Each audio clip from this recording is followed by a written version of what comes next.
All right. Well, here we are. Here we are. Gather Together podcast. What are we going to call this? I like Gather Together. I was telling Eric. Gather Together. Sounds cool.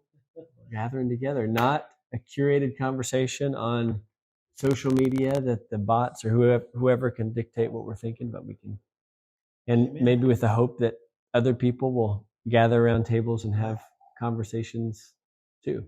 Yeah. Right. Yeah. So we want to throw out the first question here. Okay. Yeah. I had Sean Cheek.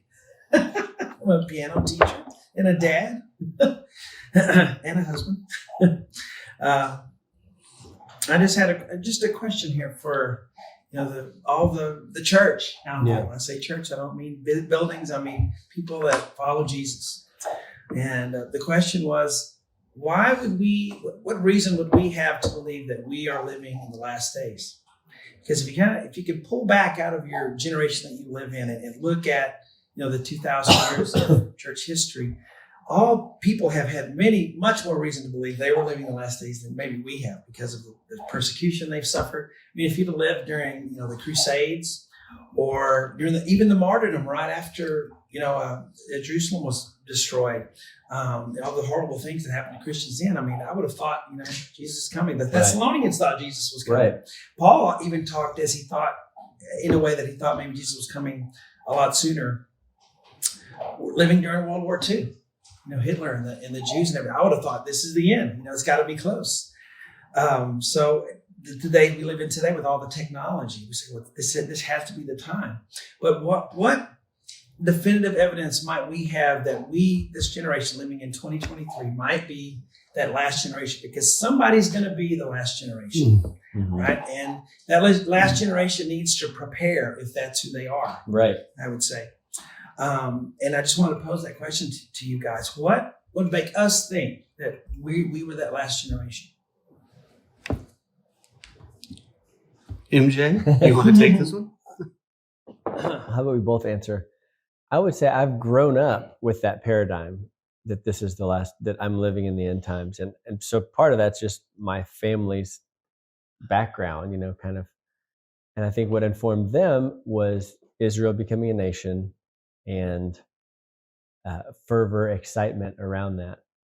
So I'd say that was probably the biggest one, Israel becoming a nation, and then my parents' background. I would say for me personally, a big one was hearing the stuff that I read in the Bible coming out of the mouth of secular technologists.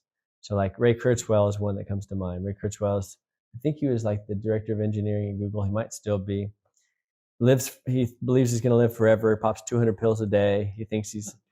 Because he thinks we're going to get over the death threshold soon. But he's saying, he coined the term technological singularity, which is like the time when everything changes. Like singularity apparently is like the moment when nothing is the same as it was before. And he said, we're going to see it. He originally put it at 2047, maybe 48. Is he saying where we never die or we just live longer? No, he's saying never die. We'll be the same as, what's his name? Jared Kushner said the same thing. Like we're probably the last generation to endure death. I forget the words that I heard Kushner talk about. Kushner, is Trump's son-in-law. And so he was talking about on this podcast how he jogs every day because he's hopeful that he'll be able to, or he does his workout because he's hopeful that we're going to beat death in this generation. Beat death in this generation. Which is what, that sounds like you shall not surely die. Yeah. They'll long to die, but death will elude them. Not today, buddy. You get to suffer with those weird robots in your body. Because that's what they're talking about, right? It'd be I think like nanotech, like Iron Man suit, but only your skin, like you get in a car wreck. I remember watching a TED talk from this guy, not old guy, actually, he's got this long beard. I'll remember his name in a minute, but he talked about there's a gene in a whale that if that gene is on, the whale dies at 20 or 30 years old. If that gene is off, they live to be like 150 years old, 200 years old, like some crazy number that's like, okay, we can, through genetic engineering, we can turn off the genes that are no longer useful and turn on the ones that are, Ray Kurzweil. Some whale genes. Well, Kurzweil makes a point. One of his talks, he's like, that gene that stores the fat for the harder days ahead. That was useful, 1,000 years ago, but we don't need that anymore because we have all these luxuries around us. So let's turn that one off. Why not? And so he's been kind of the secular prophet of transhumanism, post-human, human 2.0. And when they're saying the same things that the Bible's saying about, this is the end. This is the end of humanity as we know it. That was compelling to me. Like, okay, we're all talking the same story, but we're talking from very different perspectives. Yeah. What's interesting is he doesn't know that he's being actually fulfilling biblical prophecy. Yeah. Probably. I don't know if he does or not. Well, so he has a manifesto video. You can watch it on one of these. It's called Transcendent Man, I think. And in that video, two very, what's the word I'm looking for? Not sacred, not sacred, not secular, but anyhow. Sacrilegious? Sacrilegious is the word I'm looking for. Thank you. He says, one, he invents all these devices, like one that lets a blind man see, lets deaf people hear. Yeah. And he's in that video, he kind of points to that scripture where I'm, the blind see, the deaf hear through his technology. But he ends his whole manifesto, his whole video by, if you ask me if there's a God, because he's all promoting like we are becoming gods. If you ask me if there's a God, I would say not yet. That's his punchline of the whole video. Is not yet. Not yet. We are becoming gods. What a wackadoo. Well, he's a smart, well-paid wackadoo. But yeah. Well, you just covered the two sentences of the serpent. You shall not surely die. Right. Right. And I think that is the religion that's coming out of Silicon Valley right now. Is you shall be as gods. We're going to beat disease. Just technology is what's going to take us there. Yeah, for me, I think it's the doggy. The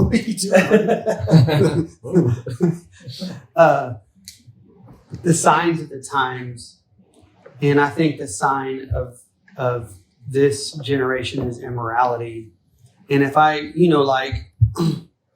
Genesis chapter 6, before we hit the flood, we look at what was happening, and wild debauchery, nothing was sacred, everything was up, just wild immorality everywhere. Do what you want, do what feels good, make yourself in the image of God, worship yourself. And if I look now, like, so what happens? So sorry, going back. So what happens? Like, God's like, no more. We can't do this. We have the fallen angels and Nephilim and lizard-headed people or whatever they look like, going crazy.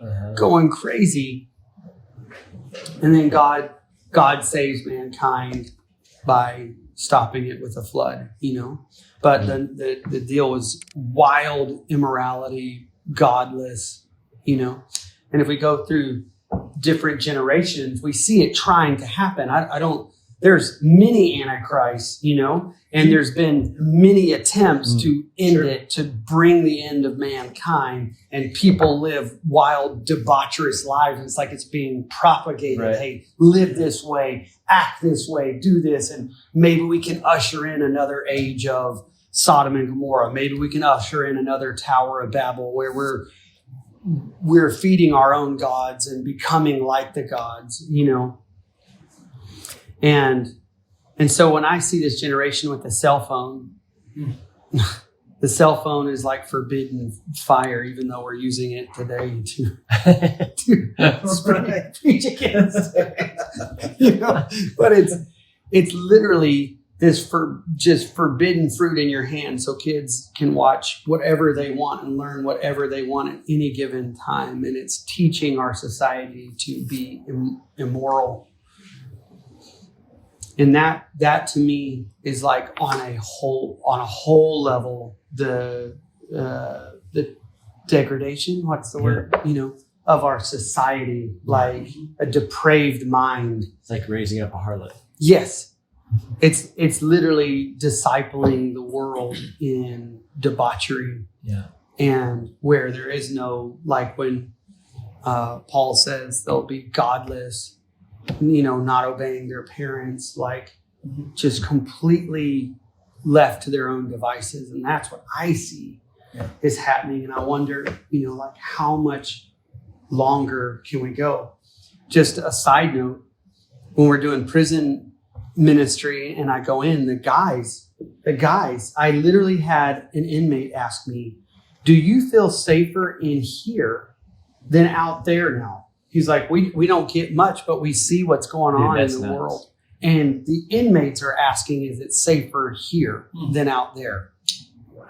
I had another inmate say his friend had gotten out. I don't know what was wrong with him physically, but eventually he came up for parole and he got out. And he was like, I just want to live 6 more months before the apocalypse comes. Wow. And it's just really interesting. The inmates, when we go see them, they talk about the cell phone, how it's ruining their families' lives, how they tell them, hey, there's something better for you. Don't be like me. You'll end up like me. And they see it. And it's just funny, like someone completely kept out of society, looking back into society, can say our society is in a lot of trouble right now, And so to me, that's the thunderstorms I'm seeing, Mm-hmm. And so that to me is a big sign, like how much longer can we go living with depraved minds and teaching everyone to have a depraved mind and teaching people like, hey, there is no real truth. There is just do what feels good. And when in history, whenever sexuality goes sideways, that culture goes sideways.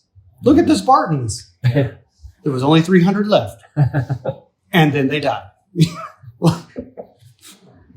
Anytime that happens, wild immorality happens, it's the end of a society. So whether this is the end of the world, I think we're coming to the end of a society for sure. And something is going to happen as I drink my coffee. Yeah. And so, we can look and see the depravity of the world, which has always been there. We've had different degrees of it. I mean, even in ancient times. Right. For sure. Really for sure. horrible things. And there's something restraining it, and it kind of ebbs and flows. And like you said, things fall apart. I think we see, like you said, many antichrists, Napoleon, and these. I think Satan's trying to bring in early, but God has appointed times and seasons for everything. So he never gets to do it, but he's trying to bring it so he can have more time. He only gets 7 years or 42 months, however you look at it. But even that, seeing the wickedness in the earth, is not maybe a definitive thing, because they've seen back in the 1920s. You should read what the pastors wrote. We're in the last days. People are dancing, and that was the that was the big sin, is going out dancing. I mean, they were, so they felt that way, and so we've slid on the moral scale. Now, no, dancing isn't so bad, but then we have these other things, Right. So it's kind of a relativism, but I'm looking at a sign that definitely says this is the last generation, and I have maybe something to put forth here. Put it. Come on. So, and I apologize ahead of time because I speak as if this is the way it is, but I'm really just putting it out there for consideration. Okay, so when Jesus tells all the things, the deception, war, famine, pestilence, martyrdom, things that are going on today. Mm-hmm. Then after he goes through all that, he says, learn the parable of the fig tree. And this is what you were talking about with your parents. He said, when its branch becomes tender and it put forth leaves, it's at the doors. And where are you reading from? Right. That's in Matthew 24, right after, and he shall gather together the elect. Learn the parable of the fig tree. Now, the fig tree was fresh on their minds because they had just come from the place where Jesus saw the fig tree and there was no fruit, and he cursed it. And it withered right in front of them, immediately. Yeah, that's probably crazy. Yeah, and so they're like, whoa, and that's a parable. He's telling them, what you just saw was a parable. Learn the parable of that. And so when he says, when its branch becomes tender, puts forth leaves, so that's a resurrection of whatever the fig tree is. It's going to die, but then there's a resurrection of it. He said, when you see that, when it puts forth leaves, it is at the very doors. And he said, this generation, so he's given us a time marker. Right. Okay, there have been generations, whatever generation is, in the last 2,000 years, but whenever the fig tree is resurrected, it's at the very doors. Okay, so what is the fig tree? In the Old Testament, the fig tree is the nation of Israel. Now, you can't just say Israel because there's two Israels, right? There's spiritual Israel. There's Israel that's living in the nation right now. There's Israelites walking around all over the world. The fig tree is the physical nation, right? So it's not the olive tree. The olive tree never died. The olive tree is still going. Jews, Jesus is the root. The Jews are the branches. We're grafted in as Gentiles, right? So the olive tree never quit. But the fig tree is different. The fig tree is the physical nation, this literal seed of Abraham in the land, right? So the fig tree died. When did it die? It died in 70 AD, right? That was a forecasting of what was going to happen, right, to them. Now, they had no fruit on them, but they had leaves. They were a functioning nation. They had Jerusalem as their capital. Even though they were under Roman rule, they still were allowed their ways and their culture. And Jerusalem, the temple and all of that. But in 70 AD, Titus came in and scraped the land like a top of a rock. And he salted it so nothing would ever grow there. It became a barren and desolate land. Even when Mark Twain came through in the late 1800s, he looked at it and said, this truly is a barren and desolate place. And then, so for all this time, the fig tree has been dead. So what would constitute its resurrection? I would say 1948 was a pretty big deal. We kind of forgot about it now. We kind of like, Israel's always been. No, it hasn't. This is a big deal. If you can get out of your own time that you lived in and go up in space and look down and see the earth in time, that is huge. Right. That not only the Jews kept their identity, because usually when a nation is destroyed, they lose their identity, their culture, and they become other. But the Jews they know who they are. They've kept their culture. They keep, kind of keep the law, I guess, and they're back in the land. Now, that is huge in 1948, May 14th. So my daughter was born, May 14th, 1948. So that was huge. So is that a resurrection? I would say that's part of the resurrection for sure. But something else happened that's even maybe more miraculous or just as miraculous. Is it better that we stop you in the middle of this and ask questions? Or Go is ahead. It better to... Did you say your daughter was born in 1948? No. I was like, dude, how old are you? It's like, Speaking about dying, I was like, wait a minute. So you drew a distinction between olive tree and fig tree as if there's biblical precedence for those two things. And there probably is. I'm not aware of those. Olive trees somehow in the temple, right? Well, the olive tree is Zechariah has a spiritual. prophecy about To me, the olive tree is Zechariah. Get it on your arm there, right? Yep, Zechariah 14:20. Yeah, right there. You saw the two olive trees and the two lampstands. Yeah. So Paul tells us who the olive tree is. Yeah. And it never died. In He Romans 11, He says that God cast off his people? No. He says, I'm grafted back in. Yeah. So even though God was going, at that time he hadn't destroyed Jerusalem yet, but the people had been cast out as a nation, as a whole, corporately. Mm-hmm. So God deals with nations corporately, just like he deals with individuals on our level, right? You may live in a land that's going to be judged by God. That doesn't mean you're personally judged. Right. So the physical nation, the seed of Abraham, physical, because God has a covenant, that physical DNA of Abraham. He really does. Yeah. And he's going to finish it. Right. They're back in the land. Right. They're the fig tree. They're the physical nation. Whether they follow Jesus or not, them being in the land, they're the fig tree. So I like that. I agree with it. Is there anything else that supports that in the Old Testament? About the fig tree? That the fig tree equals Israel. Yes, I can't think of any particular. I could Okay. research that, but I have read things, and even Jews say they're the fig tree. Interesting. Yeah, they even say that about themselves. The nation, Because that is a really interesting distinction. I've never heard the that fig tree and before. olive tree. So Paul tells us who the olive tree is. Jesus tells us who the lampstands are. We're the wild olive tree grafted into the Yes. whatever. Right. And that's how God looks at it. So the fig tree died. Yeah. Right. The olive tree's been going. It's still going spiritually. We're part of the olive tree, right? We're grafted in. We're considered part of that spiritual Israel. But something else happened after 1948, which was very huge as well. 1967, in late June. What happened then? It was the 6-Day War. when all the nations came against. Right. And somehow, if you read about it, it's a miracle that Israel won that war and actually got more land from it. They should have lost. But there was these miraculous things that happened, and you can read about it. Look it up online. But they recaptured Jerusalem, the holy city. Right. Because the heartbeat of a nation is its capital city, right? Right. I mean, that's where all the laws come out of. That's where the direction of the country comes from, is its capital city, right? So Jerusalem is very important. It's called the holy city, right? And so getting Jerusalem back was a big deal. That was in June 1967.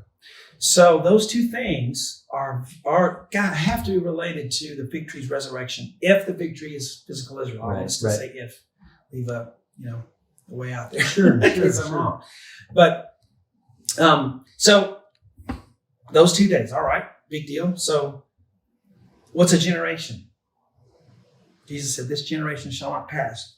So I will cite what scholars say. They say 70 years is a generation. Okay. The Jews, the Hebrews, in fact, they know a lot of stuff. If they could just connect the dots, between Jesus and all the stuff they're saying, they're very prophetic still, very prophetic people. Yeah.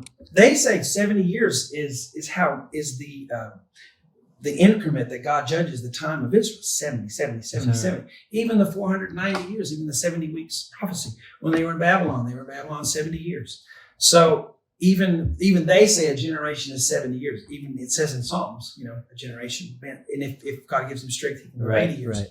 So 70 years. So if you just take that and you measure it and you go 1948, what's 70 years after that?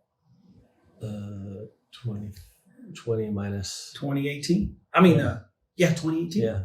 But I forgot this. I didn't figure this out.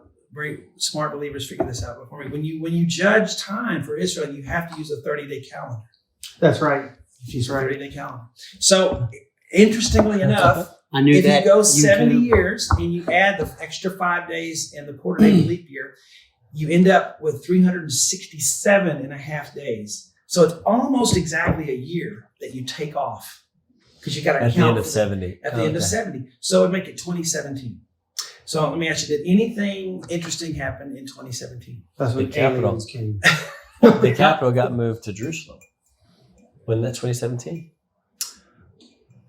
Yes, definitely. Right. I didn't expect anybody to know these things. So there you go. I was wrong. Wonderful, EJ. Good. Yes. So that happened. Jesus didn't come. So it wasn't that. But Donald Trump on December 6th, my dad's birthday. Okay.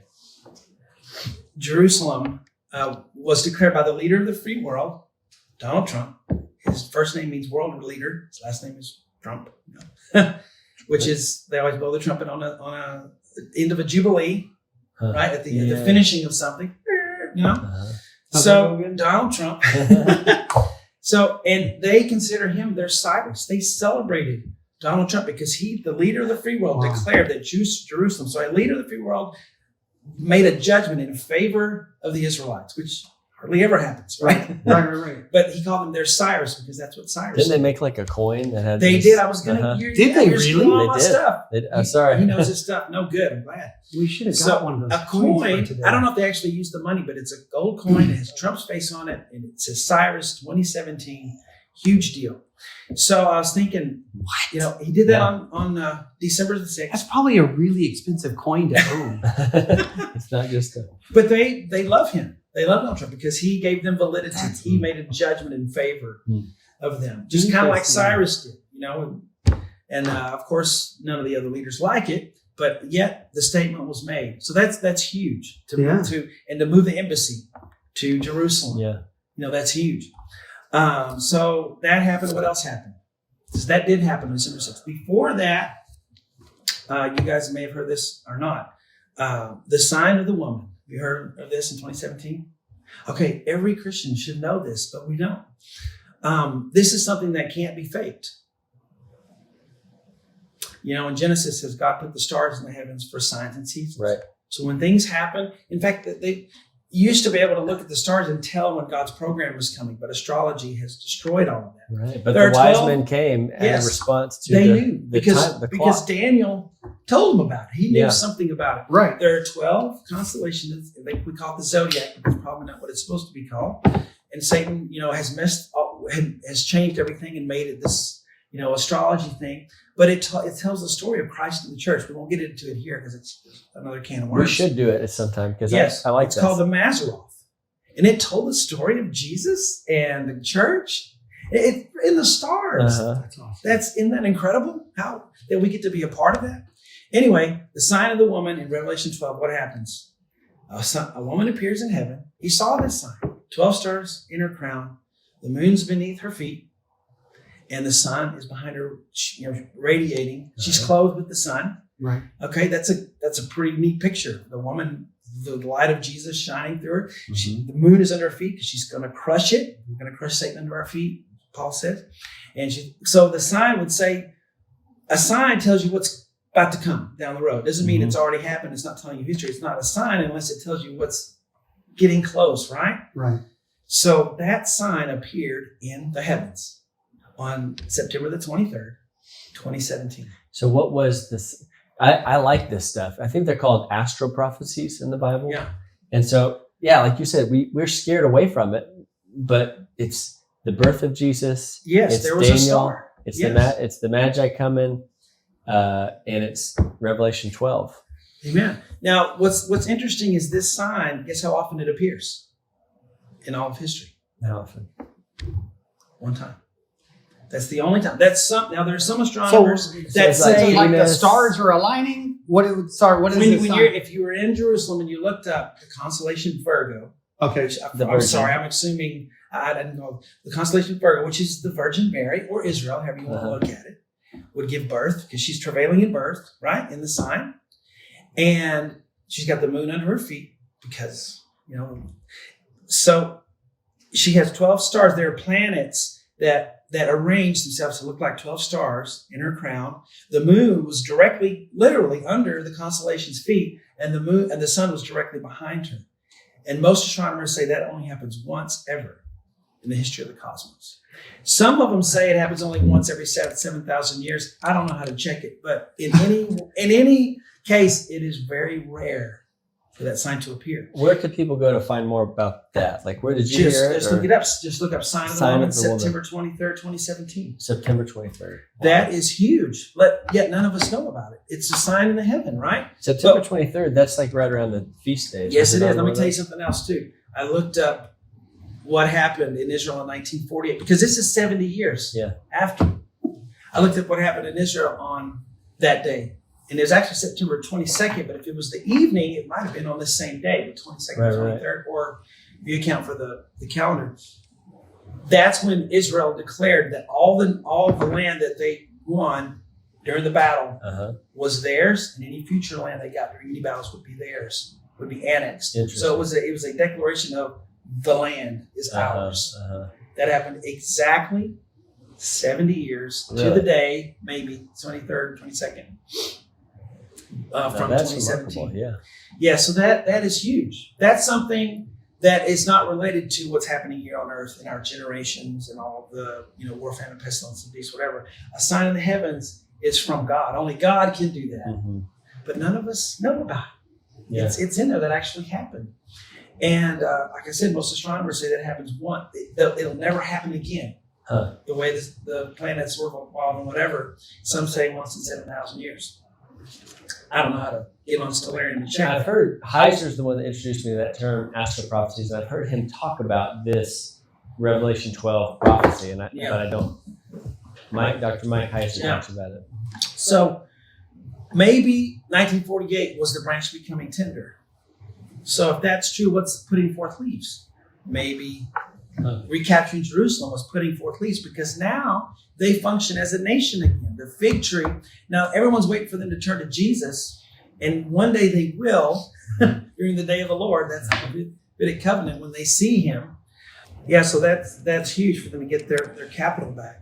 Even though they're not following Jesus, the fig tree is in the land, not because they were faithful or they deserve it, but because God said He would. Right? Yeah. Some things God does because He said He would, not because we were faithful. Right? Right. And that's what He's doing with Israel. How many times has He acted towards them according to what His word and His name's sake So let's do the same thing. If 1948 is tied to 2017, I forgot to tell you other thing happened in 2017.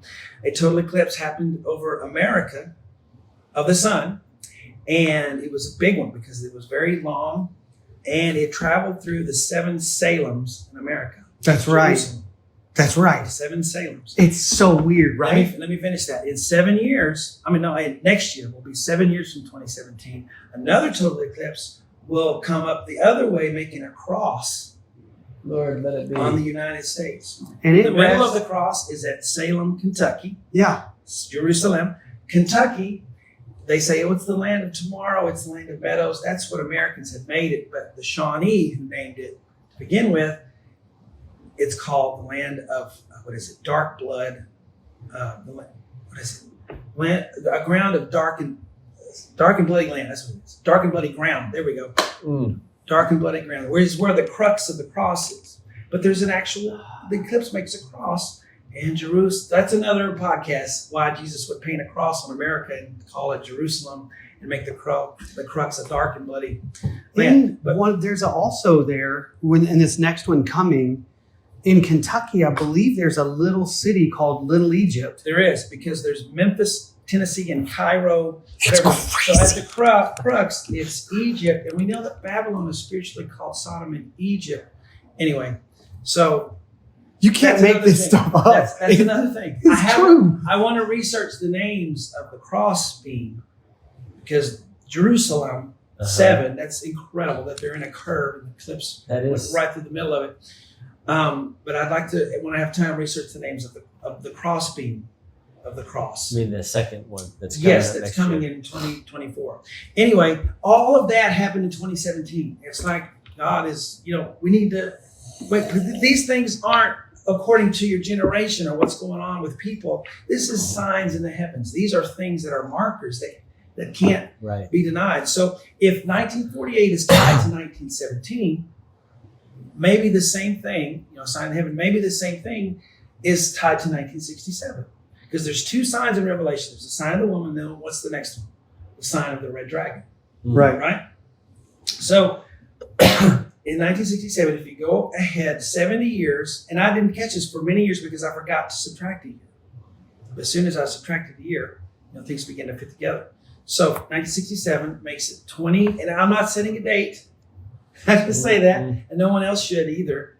Who hears this? I'm just noticing the victory, and I'm counting the days like Daniel did. Mm-hmm. I don't know, but I'm counting the days, and I'm taking notice. Okay, because taking notice might make you get out of your recliner and do something. But That's right. so 2037 would be exactly 7 years. So we got to subtract a year. So 2036, which is exactly 7 years after 2029. Apophis 666 or 99942. Right? Wow. And in the original calendar, the dudes that wrote the Dead Sea They're Scrolls, their original calendar sets that. I'll look this up. Thomas Horn. Guys, check out Thomas Horn. Yeah. The original calendar states that that's around the same time as the age of the king. Because right now we're in the age of grace, is that they wrote what they wrote. From the time the age of grace started when a couple of years, it started it was supposed to start a couple of years before the Messiah would come, but Jesus came early. And I love it because he always comes early. People say he's not just on time. He comes early because he loves his people. He comes running, but he came early. And the age of grace the age of grace began right after Jesus died. Right after Jesus died, I think they said it was only 3 years when, this is pretty weird, 3 years after Jesus was crucified and resurrected is when the last sacrifice stopped in the Jewish temples. It was 3 years afterwards. Really? There was just one temple left that was still doing sacrifices. Wow. And they said that's when the age of grace started, because the forgiveness of sins, of course, is in Jesus. But they had prophesied when the Messiah comes, that will be the age of grace. And it goes in the old calendar What are their names? I'm trying to remember these dudes' names that wrote the Dead Sea Scrolls. Oh, I can't remember. The Essenes. The Essenes. When they have on their calendar around 2036, 37, somewhere around there is when the Age of the King takes place. Wow. Yeah, it's weird. Where'd you hear this? Thomas Horn. That's what I was like. So Plug maybe for Thomas Horn. Okay. if the sign of the woman appeared 70 years after 1948, maybe the sign of the dragon will appear in the constellation Draco, whose tail, by the way, encompasses a third of the stars in its constellation. Maybe something will appear where that looks like 7 heads and 10 horns and 7 crowns. I'm just applying the logic to what's already happened. Sure. Right? So that may be a time to take note of. I never thought of Just I get Draco and it's got a long tail. I never thought that was an astral prophecy too, but it is in that same passage. He saw a sign, just like he saw the sign of the woman. He didn't say it a second time, does he? He might. I'm just not very familiar. Maybe he said, and I saw another great sign. But Is it? Okay. Maybe, I'm not sure. I was just reading that the other day. I'm terrible at remembering. Eric's been devouring Revelation. Have you been reading it like every day, Eric? Mm-hmm. Trying. Man, but it is very interesting that the dragon is another sign. I didn't even think about that being a sign in the what do you call it? The ecliptic. Yeah.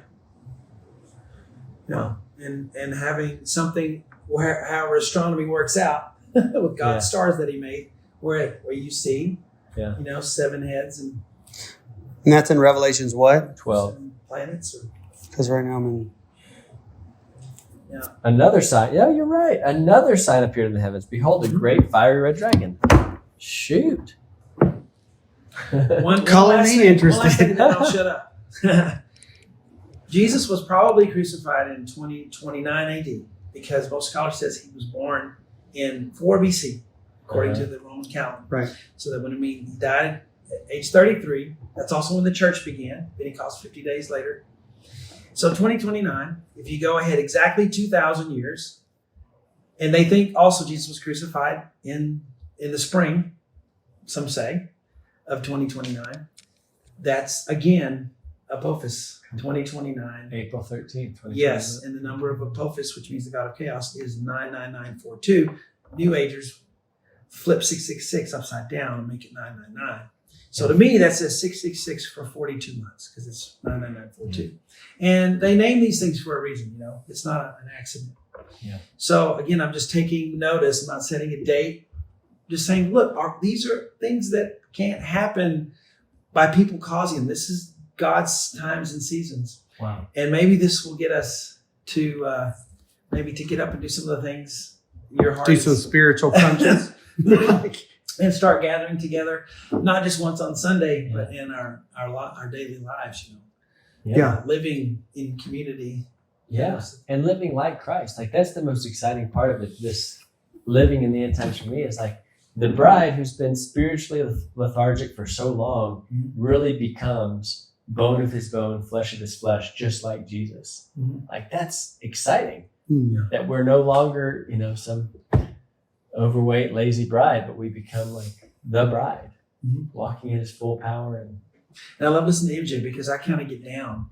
Right. And he always gives me, encouragement because these are, God chose us to live during this time. That's an incredible honor. You said I had a picture one time. This is just like a year or two ago, but I had a picture.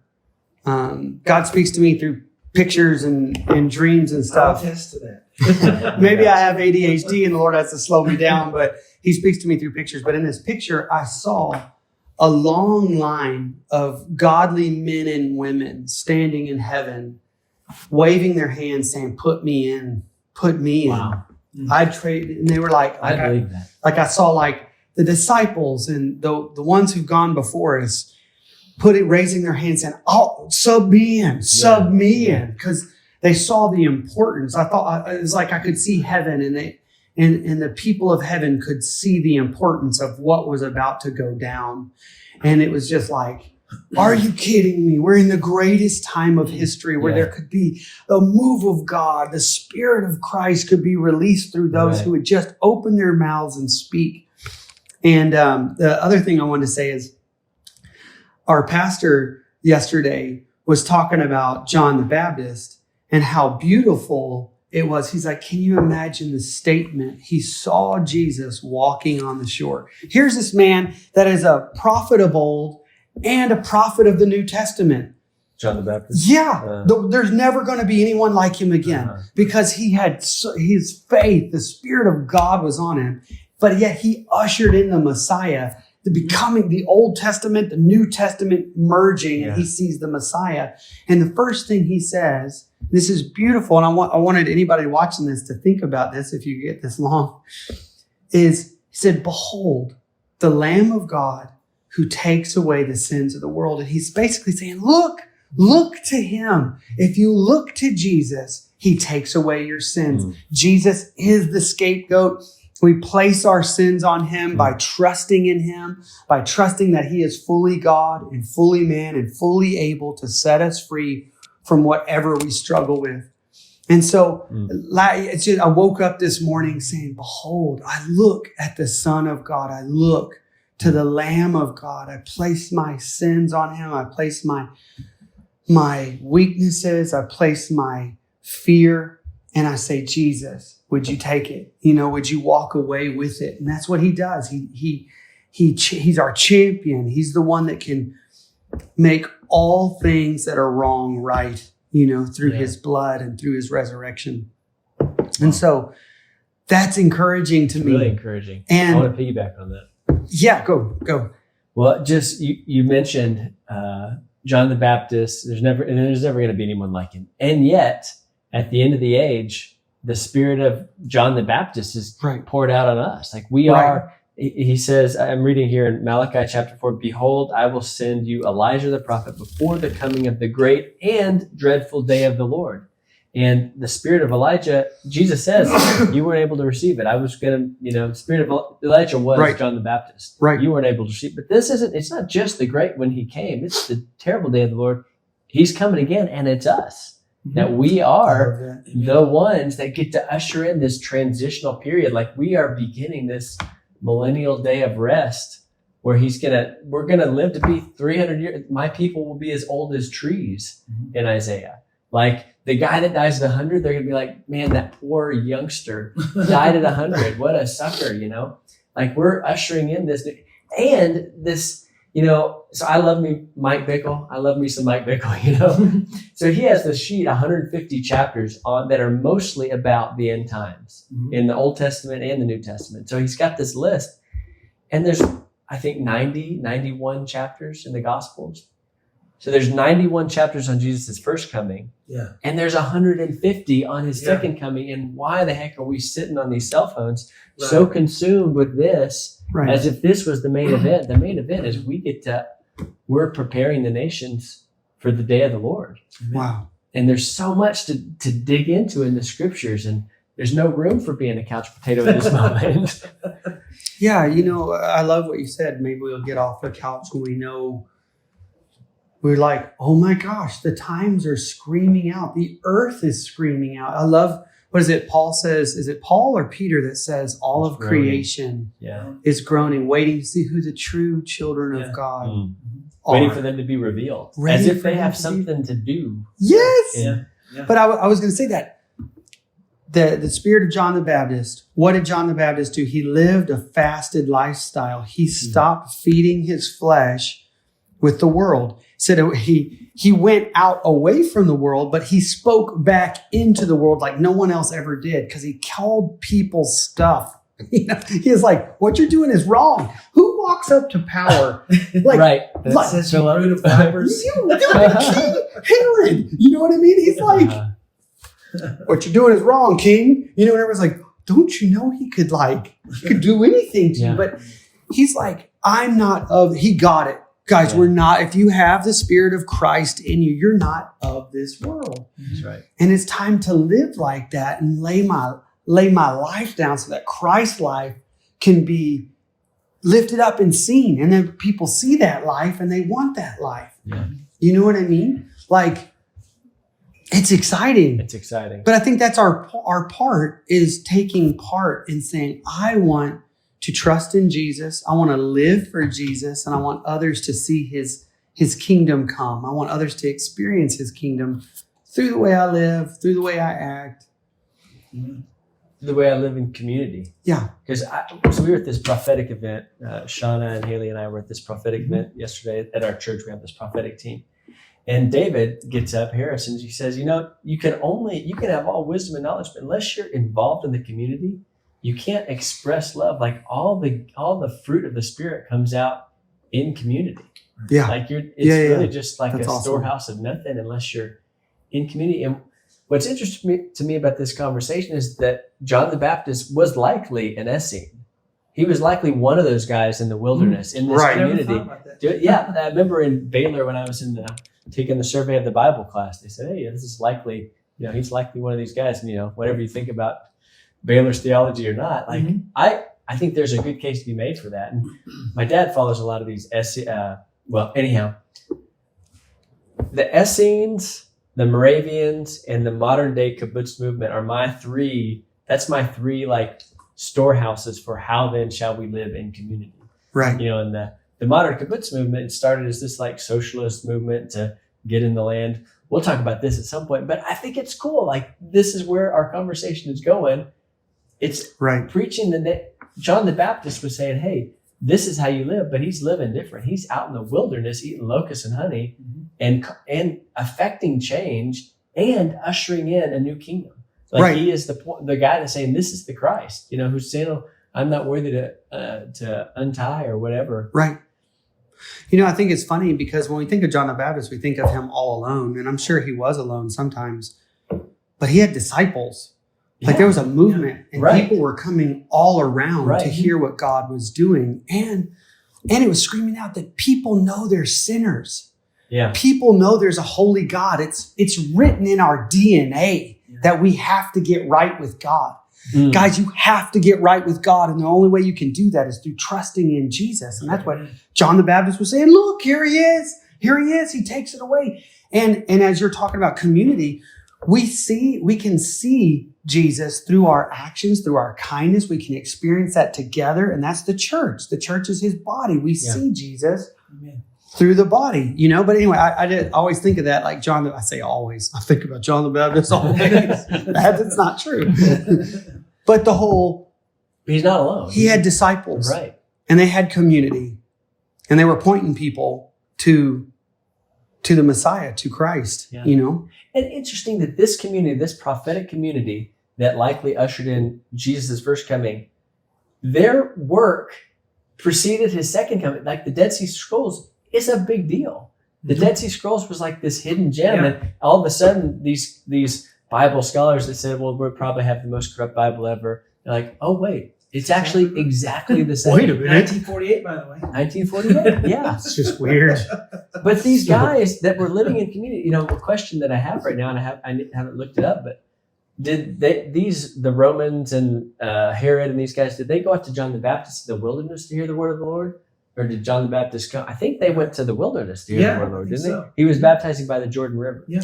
So they came out to see what was going on. They did, but didn't also John the Baptist go find him and stand in front of his carriage?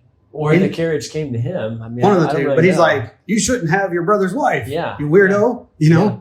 Well, it makes a difference to me a little bit. Like, I think we are called to get out of Babylon. And in this, like, it's so hard to be a Christian in this society anyway. But like, think of our kids and think of like the pressures of the public school system and like, they're watching porn on the bus, Like there's all sorts of weirdo stuff going on right now. Mm-hmm. And if we want to keep faith in our family, there is a pulling out that I think there's a clarion call right now to kind of divest yourself of Babylon in whatever that means to you. Right. But John the Baptist was doing this, and the Essenes were doing this, and like we do.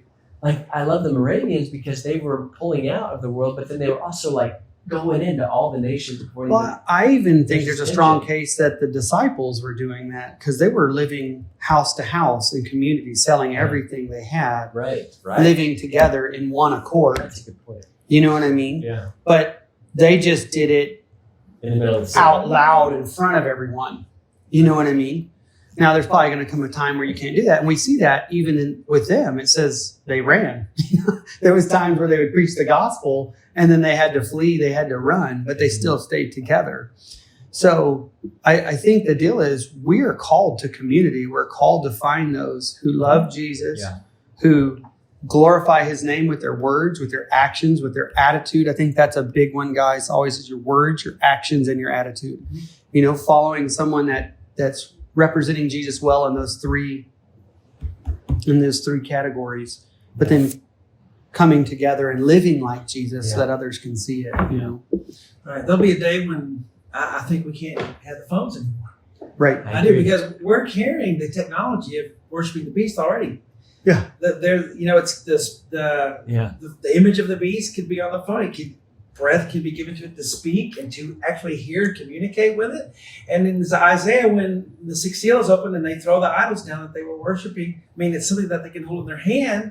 So I feel like we already have this technology. So funny. Right? You know who Adrian Rogers We're already is? addicted to it. Yeah. Adrian Rogers went to be with Jesus a long time ago, but Adrian Rogers was the leader of the Southern Baptist movement, which so cool, bro. So cool. I'll think of his name in 2 seconds. My pawpaw meets with him all the time. Ralph Neighbor? Ralph Neighbor. Uh-huh. Ralph Neighbor knew Mother Teresa. He's still alive. Ralph Neighbor's 94. But Adrian Rogers, all he can say about Adrian Rogers is the godliest man he ever met. No way. That's pretty crazy. I don't know if you know who Ralph Neighbor is, but he's basically one of the guys who turned churches into cell churches, like in America. That's what he felt like God called him to do. And then he was also, if you look this up, he also was the main ghostwriter for Billy Graham, which any book you read. I didn't know that. Yeah. He's like, I don't like telling people that because that's none of people's business. He was like, that's just what God called me to do. And he's like, I'd meet with Billy Graham 2 or 3 times a week, and I would write all his pamphlets and his books, and we would meet and write them. But that's awesome. Anyway, way side note. But Adrian Rogers would talk about the beast, and he was like, now he has his own look on a lot of things that whatever, but this was really interesting. He was like, he's old school, right? Adrian Rogers would be in his if he was still alive, would be in his late 90s. But he, when he was young and he would preach about the beast speaking to everyone, he's like, how is he going to speak to everyone? Yeah. And he goes, my friend, do you have a black box in your house? TV. Yeah. He's like, do you think it could turn on? You need to, because he has a southern drawl. He's like, do you think it could turn on and it could tell you what to do? Do you think maybe one day it could video you as well? And it knows what you're doing in your home. He's like, any technology can go worse. He's like, my friend, I'm here to tell you the system is already set up. I love it. I have a 2-part question for NJ here, real quick. One is I know you have a vision, for the people of God. What's coming for us? I'd like to know, what that vision is, what you see us all doing, and what would be the first step towards that, because we kind of look around and we say, well, this guy's doing this. How am I going to do it? But what's our first step? I love that question. I think in the first one, what's God doing? I think he is purifying his church, and he's also gathering sticks for the fire. Like God knows how to separate out the righteous from the wicked, and one is preserved for wrath and one is preserved for his glory. And I think one of the things he's doing is through all these technologies and the wants and the flesh and the junk coming, the debauchery, right? He's letting people get drawn to the things they're drawn to. So if you see this stuff and you're like, I don't want that. That's evil, and I don't want that kind of future. This technological future that you see. Have y'all seen that Oliver? I forget the song that came out, Richmond, north of Richmond. Have y'all heard of this? It's become kind of like an anthem the past couple of weeks, maybe. Okay. This country guy Yeah. Don't come around in a country town. Yeah. No, not that one. That's different. This I'll beat you with the crowbar. I was like, people were so surprised about that song. I was like, that's normal. That's normal redneck town. I'll roll you up like a tumbleweed. Yeah. Yeah. I was like, people are so like, oh, I was like, you've obviously never been into a redneck town. Like, But how can I say it in a short way?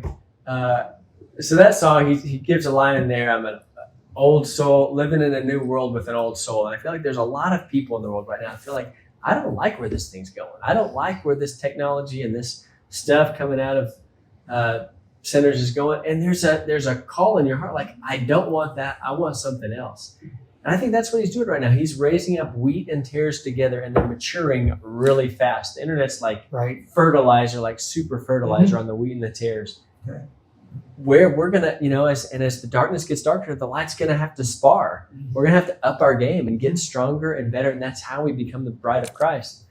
What then shall we do? I think what we're doing right here, and what people all around the world should be doing, is just gather together, not around your technology, but like talk, have conversations, and be okay with having a difference of opinions, and get close to the people that you feel that God is working in them. And because I think where we're heading is we're going to be heading to societies that pull out. The World Economic Forum, even they wrote this article. It's 2030. You have no privacy, and life's never been better. And in that article, it gives you own like nothing. And it talks about this utopian society, which is pretty cool. Like you want pancakes, the things, I forget what all the article says, but it's like 14. Wait, they have pancakes? In the future. No, look, this is going to get harder than we thought.